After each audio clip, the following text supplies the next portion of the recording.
हम अभी सिंघू बॉर्डर पे हैं और यहाँ किसानों के आंदोलन को 3 महीने पूरे हो गए हैं। नवंबर में 26, 27, 28 नवंबर को किसान हरियाणा, पंजाब और देश के अलग अलग हिस्सों से यहाँ पहुँचना शुरू हुए थे। आज 27 फरवरी है और यहाँ किसान अभी भी जमे हुए हैं और सरकार ने जो 3 कानून लाए थे उसका विरोध कर रहे हैं। यहाँ पे आप पीछे देखिए कि गार्डन लगाया जा रहा है। जब मैं यहाँ लोगों से बातचीत कर रहा था और पूछा तो यहाँ जो लोग पौधे लगा रहे हैं और गार्डन लगा रहे हैं, उन्होंने कहा कि ये तो लंबा चलने वाला है, इसलिए हम लोग यहाँ पे एक मिनी गार्डन लगा रहे हैं ताकि किसान यहाँ शाम को आएं और कुर्सी लगाकर बैठें। यानी मिनी गार्डन लगाने के पीछे ये है कि यहाँ के किसानों को भी लग रहा है कि आंदोलन लंबा चलेगा। सर, क्या सोचकर ये मिनी गार्डन आप लोग लगा रहे हैं? देखो जी, पहली बात यहाँ पर गंदगी बहुत ज़्यादा थी जिसके कारण मक्खी मच्छर था। हमारे डॉक्टर साहब भी हमारे साथ टीम में कई दिनों से काम कर रहे हैं, तो उनका सबसे पहले मकसद हमारे को भी उन्होंने गाइड यही किया है कि पहले रूट जो चीज़ है ना उसको पहले सॉल्व करना जरूरी है। जब तक हम ये गंदगी नहीं साफ़ करेंगे तब तक बीमारियां नहीं खत्म होंगी। जितने पेशेंट्स अभी हमारे पास यहाँ पर आ रहे हैं 80 to 90% ये मक्खी और मच्छर के कारण आ रहे हैं। तो पहली बात ये थी कि हमारे को गंदगी को सफाई करना, और सिखों का सबसे पहला मकसद, जैसे 6वें पाशाह थे, उन्होंने मुट्ठी भर सिंहों के साथ 9 लखा बाग बनाया था आनंदपुर साहब में। तो सिखों की मर्यादा शुरू से जो बोलते हैं ग्रीनरी के साथ रही है, किसानी के साथ रही है। तो ये हमारा पहला मकसद है। हम भी शुरू से जैसे गुरु नानक देव जी के पातशाह के दसे हुए मार्ग पर खेती और खूबसूरती जो नेचर के साथ चलने के लिए हम ये उपराला कर रहे हैं। हम ये चाह रहे हैं कि अभी यहाँ पर एक खूबसूरत सा बाग बने और जितने लोग यहाँ पर किसान हैं शाम को आकर बैठें, सुबह यहाँ पर आके बैठें, कुर्सियाँ लगी होंगी, खूबसूरत फूल लगे होंगे, ग्रास लगी होगी, आराम से आके अपना शांतमय तरीके से यहाँ पर बैठें।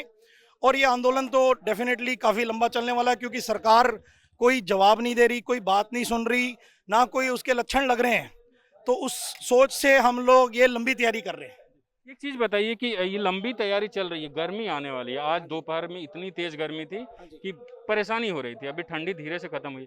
गर्मी को लेकर क्या तैयारी कर रहे हैं आप? गर्मी की तैयारियां एट प्रेजेंट हम लोग ऑलरेडी, जैसे पहले ठंडियों में हम लोग कंबल बांट रहे थे। जैसे मैं खुद भी एक किसान भी हूँ और एक संस्था को भी रिप्रेजेंट कर रहा हूँ, दोनों चीज़ है। तो हम लोगों को पता है कि किसानों की ज़रूरतें क्या है। पहले उनको पंखे चाहिए, कूलर चाहिए, बनियान चाहिए, बरमुडे चाहिए, और उसके रिलेटेड मेडिकल मेडिसिन्स भी, जैसे एज कार्ड हो गए, ऑल आउट्स हो गए, वो सब चीज़ों की तैयारी हमने ऑलरेडी बाइंग करनी शुरू कर दी है बांटने के लिए। ट्रॉली है, जो ट्रैक्टर ट्रॉली है, वो तो ठंडी गर्मी के टाइम में गर्म हो जाएगी। ऑलरेडी किसान हम बहुत ज़्यादा समझदार है। हम जो बेशक आधुनिक लोग जो शहरों में रहते हैं उससे ज़्यादा समझदार मैं समझता हूँ इनको।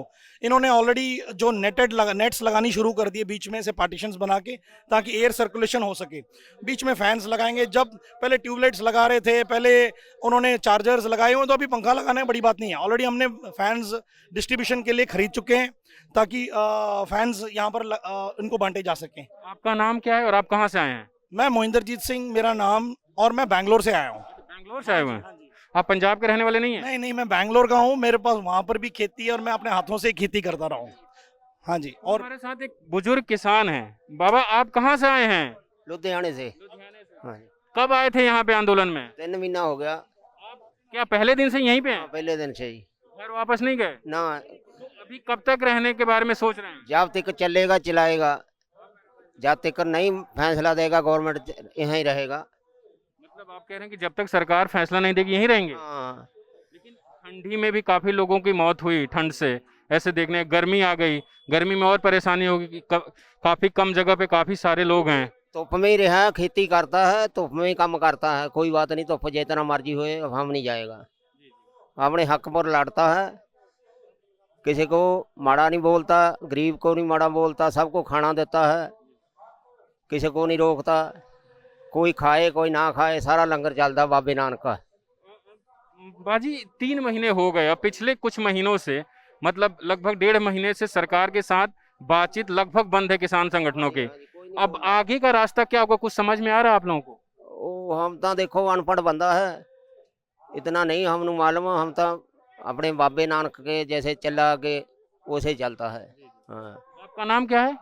हमारा कश्मीरा सिंह है। सर, आगे कब तक, अगर एक नंबर बताना हो कि 4 महीने, 5 महीने, 6 महीने, कब तक आप रहने के लिए यहाँ तैयार हैं? हाँ, यहाँ रहेगा। देखो कोठा पाया है हमारा, ਆ ਬੂਟਾ ਲਗਾ ਰਿਹਾ, ਭਰਿਆ ਪਹਿਲਾਂ ਗੰਦਗੀ ਟਰਾਲੀ ਨਾਲ 10 ਹਫ਼ਤੇ ਤੋਂ ਜ਼ਿਆਦਾ ਹੋ ਗਿਆ ਹਾਂ ਟਰਾਲੀ ਚੱਲਦੀ ਨੂੰ। तो आप 3 महीने से यहाँ पे हैं, तो जैसे ये 3 महीने से हैं और कह रहे हैं कि जब तक सरकार ये कानून वापस नहीं लेगी तब तक ये यहीं रहेंगे। आप देखिए यहाँ पे मिनी गार्डन लगाने की तैयारी चल रही है और यहाँ पे पहले मैं बहुत यहाँ सिंघू बॉर्डर आते रहा हूँ, तो यहाँ पे पहले काफ़ी गंदगी हुआ करती थी, लेकिन अब यहाँ पे किसानों ने मिट्टी भरकर यहाँ पे गार्डन लगाना शुरू कर दिया। हमने आगे भी देखा कि आगे भी कई जगहों पर ऐसी तैयारी चल रही है। सर कहाँ से आप आए हैं? जी हम ललतों गांव से लुधियाना से आए हैं। कब आए थे सर यहाँ? हमारे से 26 नवंबर को। मतलब आपको भी यहाँ 3 महीने हो गए? हाँ बिल्कुल, नहीं वापस चले जाते हैं कभी कभी घर में, जब काम होता है तो वापस घर में चले जाते हैं, नहीं तो आ जाते हैं। 3 महीने पूरे हो गए आज, लगभग 27 फरवरी है, 3 महीना 1 दिन हो गया। कब तक लग रहा है कि आपको रुकना पड़ेगा और कब तक आप लोग रुकने को तैयार हैं? जब तक मोदी जी चाहेंगे हम रुकेंगे। फैसला मोदी जी के हाथ में। हाँ मोदी जी के हाथ में। अगर प्रधानमंत्री साहब को कुछ कहना हो, 3 महीने पूरे हो गए, क्या कहेंगे आप? प्रधानमंत्री जी से तो हम यही करेंगे, शर्म करो भैया, अब तो बहुत टाइम हो गया, अब तो हमसे भी सबर नहीं हो रहा। चलो हंसी मजाक में टाल रहे हैं वो अलग बात है, लेकिन अंदर से हम पूरे दुखी हैं, ऐसी बात नहीं है। आपको भी मालूम है कि घर बार छोड़ के सारा कुछ करके, और यहाँ है अभी गेहूं की बुआई का समय चल रहा है, पानी देने का, कटाई का, बुआई का समय था जब आप लोग यहाँ आए थे, अब पानी देने का, कटाई का समय आ गया। गांव में कैसे काम हो रहा है? गांव में जो हमारे दोस्त होते हैं दूसरी, वो मदद कर देते हैं, हमारे लेबर के आदमी भी रखे हुए हैं, और जब ज़्यादा ज़रूरत होती है किसी काम की तो हम वापस चले भी जाते हैं घर में। आपका नाम क्या है? मेरा नाम हरमनदीप सिंह। तो हरमनदीप जी का कहना है कि हम लोग यहाँ से कब जाएंगे, ये बात प्रधानमंत्री मोदी जी के हाथ में। एक बुजुर्ग किसान है। बाबा कब आए थे आप? ਅਸੀਂ ਆਏ ਹਾਂ 26 ਤਰੀਕ ਦੇ ਪਹਿਲਾਂ ਸ਼ੁਰੂ ਚ 3 ਮਹੀਨੇ ਹੋ ਗਏ। ਹਾਂ कहाँ से आए हैं? ਲੁਧਿਆਣਾ। अच्छा, 3 महीने यहाँ पे हो गए आपको रहते हुए। सरकार से बातचीत लगभग बंद हो चुकी है, क्या कहेंगे? सरकार बातचीत करे? ਉਹਨੇ ਸਰਕਾਰ ਤਾਂ ਸਾਡੀ ਹੋਈ ਆ, ਇਹ ਤਾਂ ਬਣਾਏ ਅਸੀਂ ਸੀ, ਇਹ ਜੇ ਪੁੱਠੇ ਪਾਸੇ ਨੂੰ ਚੱਲ ਪਿਆ ਇਹਦਾ ਕੀ ਗੱਲ ਆ। अगर मोदी जी से आपको कुछ कहना हो, 3 महीने हो गए, आंदोलन अभी भी चल रहा है, गर्मी आ गई, ਅਸੀਂ ਤਾਂ ਮੋਦੀ ਨੂੰ ਕਹਿੰਦੇ ਆ ਵੀ ਸਾਡੇ ਕੋਲੇ ਆ। अगर हिंदी में बताएं आप क्या कहना चाह रहे हैं?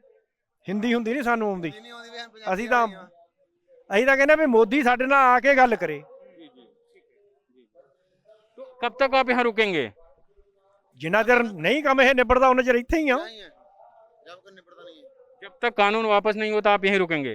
गर्मी, ठंडी, बरसात, कोई ਕੋਈ ਗੱਲ ਨਹੀਂ ਗੀ, ਉਹ ਨਹੀਂ ਸਾਨੂੰ ਕੋਈ ਇਹੋ ਜਿਹਾ ਬਾਹਰ ਵੀ ਖੇਤਾਂ 'ਚ ਹੀ ਕੰਮ ਕਰਨਾ, ਪਰ ਉਹਨੂੰ ਕਹਿੰਦੇ ਆ ਵੀ ਆ ਕੇ ਸਾਡੇ ਨਾਲ, ਅਸੀਂ ਜਦੋਂ ਤੈਨੂੰ ਬਣਾਇਆ ਉਦੋਂ ਵੀ ਜਾਂ ਸਾਡੀ ਜਾ ਕੇ ਨਾ ਮਿਹਨਤ ਕਰਦਾ, ਉਦੋਂ ਕਿਉਂ ਮਿਹਨਤਾਂ ਕਰਦਾ ਸੀ। तो यहाँ मौजूद तमाम किसानों से हमने बात की और इनका कहना है कि जब तक ये कानून वापस नहीं हो जाते तब तक ये लोग यहाँ से नहीं जाएंगे। लगभग 3 महीने पूरे हो चुके हैं और किसान यहाँ पे जमे हुए हैं। अब यहाँ बागवानी लगाई जा रही है, लाइब्रेरी बनाई जा रही है, ऐसा लग रहा है कि किसान आगे की तैयारी शुरू कर चुके हैं। बसंत कुमार, newslaundry.com के लिए।